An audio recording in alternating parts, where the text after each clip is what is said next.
बारिश की रात, मॉनसून व मौसम जिसमें बादल दिल खोल के बरसते हैं, गिली मिट्टी की खुशबू भला किसे अच्छी नहीं लगती। पर अगर ये बारिश अपने साथ कुछ ऐसा ले आए जिससे पीछा छुड़ाना नामुमकिन हो जाए, तो ये कहानी 32 साल के समीर की सच्ची घटना पे आधारित है। उस रात वो अपने ऑफिस से घर जा रहा था। उस दिन उसकी एनिवर्सरी थी, पर उसे ऑफिस से निकलने में देरी हो गई थी। घर पर उसकी पत्नी रीशिमा उसका इंतजार कर रही थी, पर उसकी बाइक स्टार्ट हो ही नहीं रही थी। उसने सोचा कि बस आने का टाइम हो गया है, तो क्यों ना वो बसलेर ही चला जाए।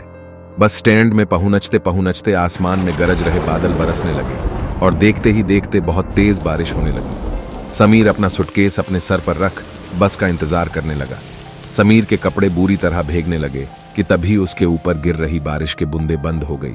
समीर ने अपने साइड में देखा तो एक आदमी अपनी छतरी के आधे हिस्से से समीर को भीगने से बचा रहा था। समीर को यह देखकर बहुत अच्छा लगा और वो उस आदमी को देखकर मुस्कुराने लगा। उस आदमी ने हाथों में गलपस, आंखों में चश्मा और सिर पर एक काली हैट पहनी हुई थी, इसलिए समीर को वो आदमी दिखने में थोड़ा अजीब लग रहा था। तभी वो आदमी समीर को देखकर कुछ बोलने लगा। दुनिया कितनी अजीब है ना, कहीं बारिश तो कहीं सूखा, कहीं जिंदगी तो कहीं मौत। समीर के पास इस बात का कोई जवाब नहीं था। उसने बस मुस्कुराकर अपना सिर हिला दिया। उसी समय समीर का फोन बज पड़ा। उसने पॉकेट से जैसे ही फोन निकाला, उसका फोन उसके हाथ से स्लिप होकर नीचे गिर पड़ा। समीर जैसे ही नीचे फोन उठाने झोंका, उसे कुछ ऐसा दिखा जिससे उसकी रूह ही कांप गई। उसके साथ में के आदमी की टांगे ही नहीं थी और ना ही उस आदमी के जूते के अंदर पैर थे। मानव वह आदमी हवा में झूल रहा था। समीर के चेहरे का रंग ही बदलने लगा, पर उसने चुपचाप अपना फोन उठाया और उसके पैरों के बारे में सोचने लगा। समीर ने उस आदमी से दूर जाने का सोचा, लेकिन जैसी ही उसने अपनी नजरें घुमाई तो उसने दिखा पूरा बस स्टैंड ही खाली था। आसपास किसी ऑटो का भी कोई नाम व निशान नहीं था। वहां पर अब समीर और उस आदमी के अलावा और कोई नहीं था। समीर की हालत अब खराब हो रही थी। देखते ही देखते बारिश और तेज होने लगी। बस स्टैंड पर वो दोनों ही खड़े थे। समीर को अब बारिश की वजह से कुछ ढंग से दिखाई भी नहीं दे रहा था। उसे कोई बस भी आती हुई दिखाई नहीं दे रही थी। समीर ने अपनी वाइफ रेशिमा को मैसेज किया और उसे अपनी सिचुएशन बताते हुए जल्दी से आने के लिए कहा कि मैसेज लिखते ही समीर को उस आदमी की आवाज आई, रीशिमा को यहां बुलाना ठीक नहीं होगा। समीर ये सुनते ही समीर के पैरों तले जमीन खिसक गई। वो उस छतरी से निकलकर रोड के दूसरे तरफ भागने लगा। बिना पीछे मुड़े समीर तब तक भागता रहा जब तक उसे वो आदमी दिखना बंद नहीं हुआ। भागते भागते समीर बहुत ज्यादा थक गया था। समीर रोड की साइड में लगी बेंच पर बैठ गया। उसने अपनी तेज चल रही सांसों को नॉर्मल किया, पर तभी एकदम से उसके सर पर पल रही बरसात फिर से बंद हो गई। समीर ने सहीमी नजर से अपने साइड में देखा तो उसके साइड में फिर वही आदमी छतरी लिए बैठा था। यह देखकर समीर की चीख निकल गई और वो तुरंत उस बेंच से उठकर फिर से रोड की तरफ भागा। रोड पर बारिश की वजह से अब धुंध भी आने लगी थी। आसमान में कलकत्ती बिजली की आवाज समीर की चीखों को दबा रही थी। थोड़ी दूर आकर समीर फिर से रुक गया। वो बार बार पीछे मुड़कर देख रहा था। हांफते हांफते जब उसने सामने देखा तो बहुत जोर से बिजली कलकी और उस बिजली की चमकती रोशनी में उसे वही आदमी रोड के बीचों बीच खड़ा दिखाई दिया। इस बार सिर्फ उसका आधा शरीर हवा में तैर रहा था। वो समीर को देखकर मुस्कुराया और उसने अपना चश्मा उतार दिया। उस आदमी की आंखें पूरी तरह से काली पड़ी थीं और उसमें से खून बह रहा था। तभी समीर को पीछे से बस की हॉर्न की आवाज आई।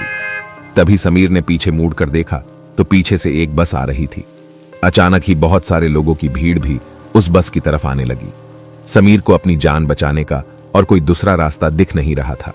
वो दौड़ के उस बस स्टैंड के पास पहुंचा। जैसे ही वो बस स्टैंड में आई, सभी लोग धक्का मुक्की करके उस बस में घुसने लगे। उसी धक्का मुक्की में समीर उस भीड़ के बीच गिर गया। उसके पूरे शरीर पर लोगों के पैर लग रहे थे और समीर कुछ भी नहीं कर पा रहा था। बस के ड्राइवर ने भीड़ को हटाने के लिए बस को थोड़ा आगे बढ़ा दिया और समीर आधा शरीर बस के नीचे कुचल गया। तड़पता हुआ समीर वहीं होश खो बैठा।